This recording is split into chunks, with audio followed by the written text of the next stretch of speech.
Penyidik Polresta Bandar Lampung mengirimkan surat pemberitahuan dimulainya penyidikan atau SPDP ke Kejaksaan Negeri Bandar Lampung. Hingga kini tersangka masih diobservasi kejiwaannya.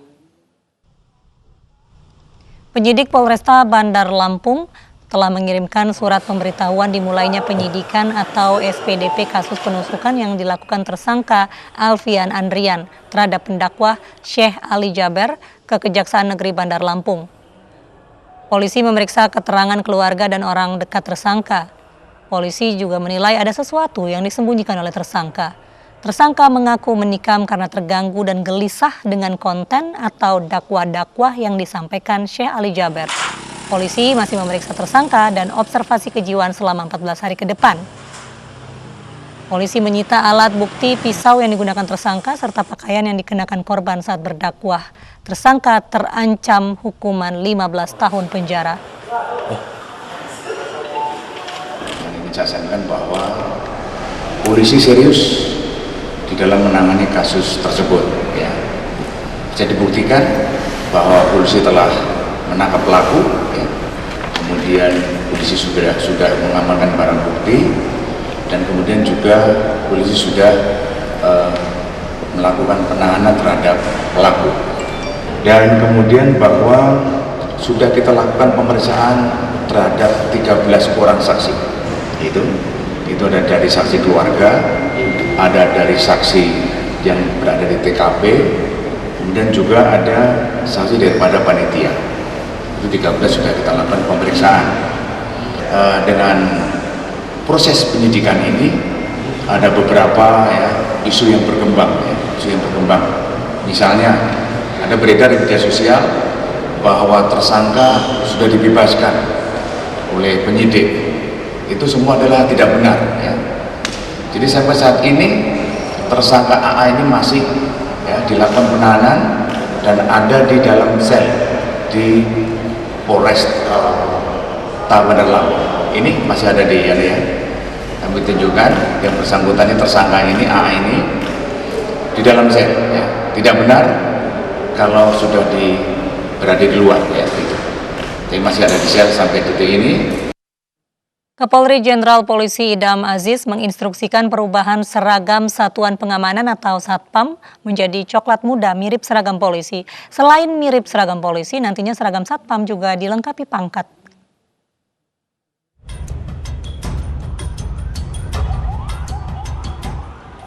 Perubahan seragam Satuan Pengamanan atau Satpam menjadi coklat muda mirip seragam polisi diatur dalam Peraturan Kapolri Nomor 4 Tahun 2020 tentang pengamanan swakarsa. Jika sebelumnya seragam Satpam berwarna biru, maka kini warna seragam Satpam serupa dengan seragam polisi berwarna coklat kayu. Filosofi kemiripan seragam Satpam dengan Polri diharapkan sebagai berikut. Yang pertama, terjalin kedekatan emosional antara Polri dan Satpam. Kemudian yang kedua, menumbuhkan kebanggaan Satpam sebagai pengemban fungsi kepolisian terbatas. Yang ketiga, memuliakan profesi Satpam. Dan yang keempat, menambah penggelaran fungsi kepolisian di tengah-tengah masyarakat. Ada 5 jenis seragam Satpam, mulai dari pakaian dinas harian, pakaian dinas lapangan khusus, hingga pakaian sipil lengkap. Selain mirip anggota kepolisian, seragam Satpam juga dilengkapi dengan 3 tanda pangkat. Pertama, golongan kepangkatan manajer yang memiliki 3 tingkatan. Manajer memiliki lambang segitiga merah 1 buah, manajer madya memiliki lambang segitiga merah 2 buah, manajer utama memiliki lambang segitiga merah 3 buah. Kedua, golongan kepangkatan supervisor memiliki 3 tingkatan. Supervisor memiliki lambang segitiga kuning 1 buah, supervisor madya memiliki lambang segitiga kuning 2 buah, dan supervisor utama memiliki lambang segitiga kuning 3 buah. Ketiga, golongan kepangkatan pelaksana memiliki 3 tingkatan. Pelaksana memiliki lambang segitiga putih 1 buah, pelaksana madya memiliki lambang segitiga putih 2 buah, dan pelaksana utama memiliki lambang segitiga putih 3 buah. Perubahan seragam Satpam mendapatkan apresiasi dari Asosiasi Profesi Satpam Indonesia. Meski demikian, Wakil Ketua DPR RI Aziz Samsudin mengingatkan agar perubahan seragam satpam tidak memboroskan anggaran di tengah krisis akibat pandemi COVID-19. Tim Liputan iNews melaporkan. Ketua Asosiasi Profesi Satpam Indonesia Aziz Said mengaku dilibatkan dalam pembuatan aturan Kapolri tentang seragam baru Satpam. Selain itu, Aziz juga meminta rekrutmen menjadi Satpam mirip tes kepolisian. Di sisi lain, Ketua YLBHI Asfinawati menilai rencana perubahan seragam Satpam menjadi coklat muda mirip seragam polisi dapat berpotensi memunculkan penyelewengan kekuasaan yang besar. Oleh karena itu, dalam perpol yang baru ini diberi waktu 1 tahun dengan harapan atau dengan maksud bahwa setiap badan usaha jasa pengamanan atau setiap perusahaan itu pada saat penggantian itu hanya mengganti warna saja, tidak ada beban biaya yang lain lagi, tidak ada beban negara dan sebagainya. Nah, mengenai seragam satpam ini, kalau saya melihat dari sisi positifnya, ya. Ketentuan dari PBB sendiri, rasio polisi itu kan 1 berbanding 400. Artinya 1 orang polisi mengamankan 400 orang.